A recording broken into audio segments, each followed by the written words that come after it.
Alright, today we're going to restore some headlights using my favorite method.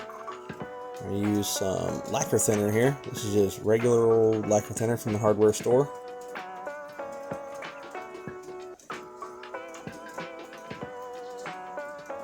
What I'm going to do is I'm going to just rub it on. There's it's like a dead film of plastic on these headlights from the sun, and you can see on my rag it just gets kind of clogged up with it. This method works pretty good. This isn't the only thing we're going to do, so stick around for the finished product. Just going to have to keep applying more and more lacquer thinner. I won't bore you with the long drawn out process. I'll go ahead and speed this up a little bit for you.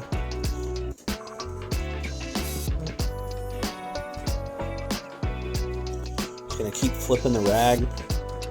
See how much cleaner that light looks already. It's going to dry to a haze, but there's kind of a half and half shot to show you. It's going to dry hazy, but that's fine. We'll buff that off here in a minute.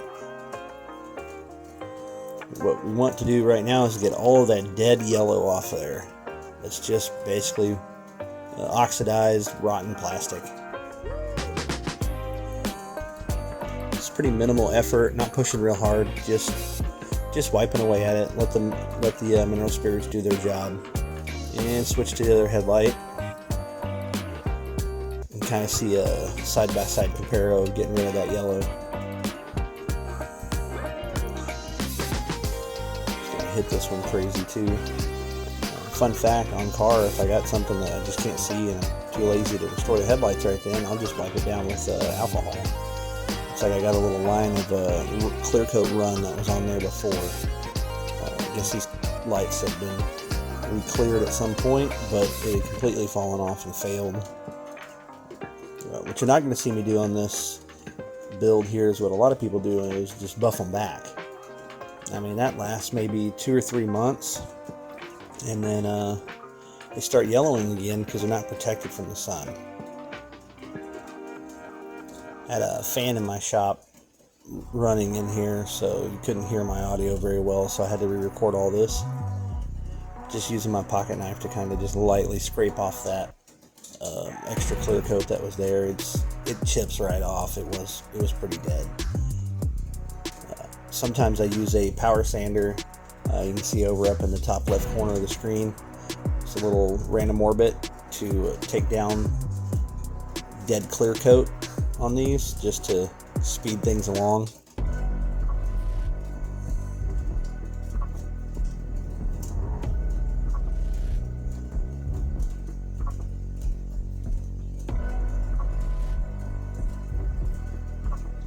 We're done with the step with the lacquer thinner now. Just cap that off. Now we're going to take some of this red Scotch-Brite. I had a piece of used Scotch-Brite, which is plenty fine because, well, when it's new, it's pretty rough for the red. I usually like to use gray, but I was out, so a piece of used red will work really well. Just need a little square of it.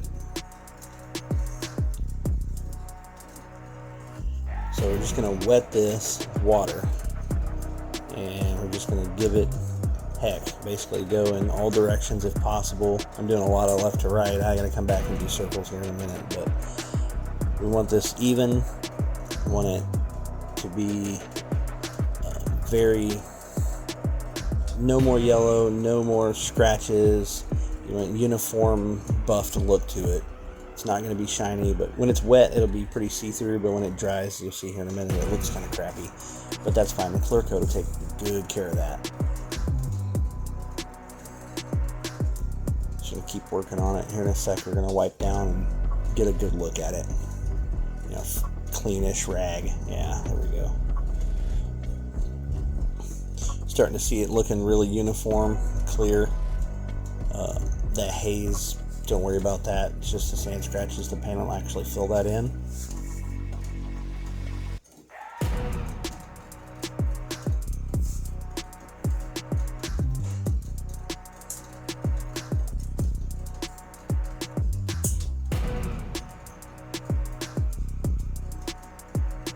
Had a couple little rock chips in it.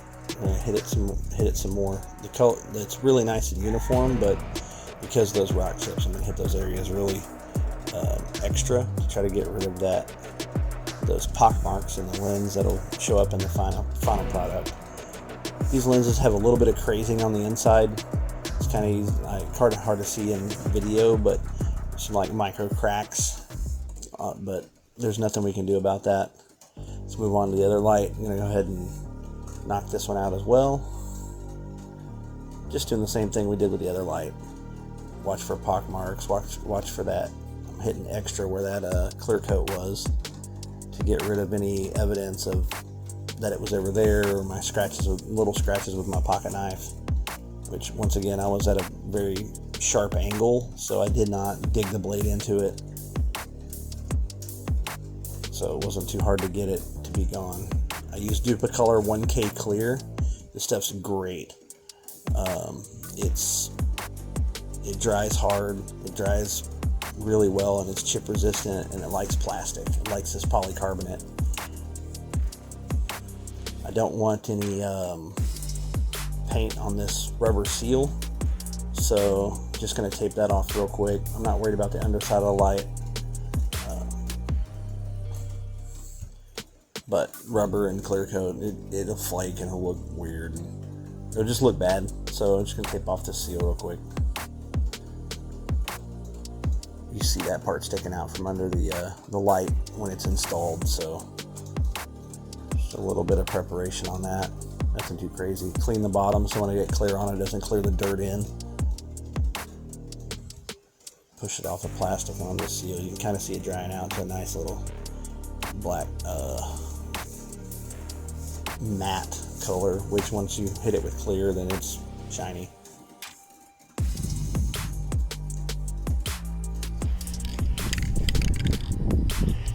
So this clear has so much solid in it, they added a rattle ball. Most clears don't have rattle balls in. All I'm going to do is give these things a real light coat first. Wait about 20 seconds and then hit it with a medium wet.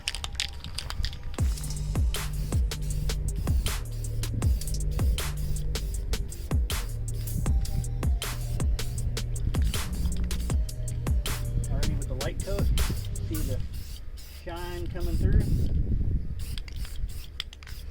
That light coat gives that next coat something to bite to. Get my butt out of this shot. Alright, now we're going to give it a nice little medium wet coat.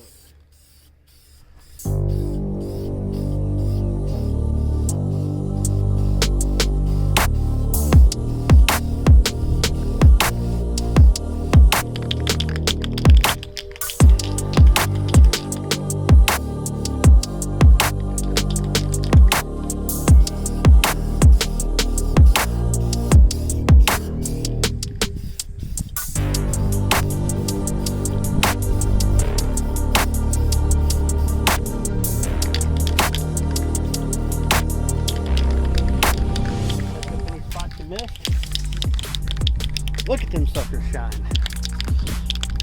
This is UV protectant. It's gasoline resistant and scratch resistant. It actually means it. Works pretty good.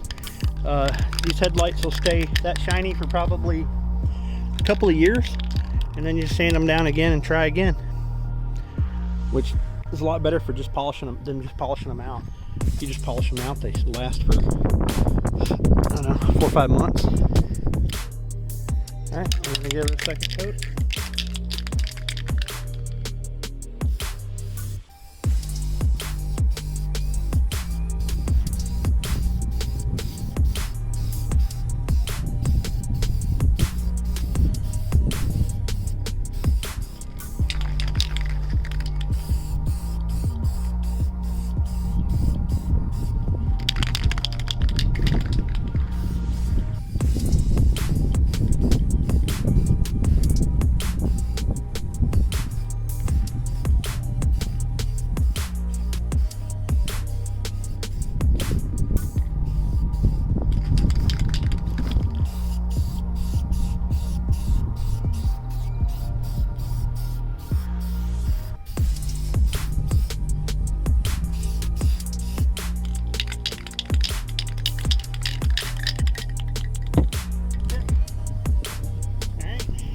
2 hours, we'll be able to pick them up and move them and install them on the car.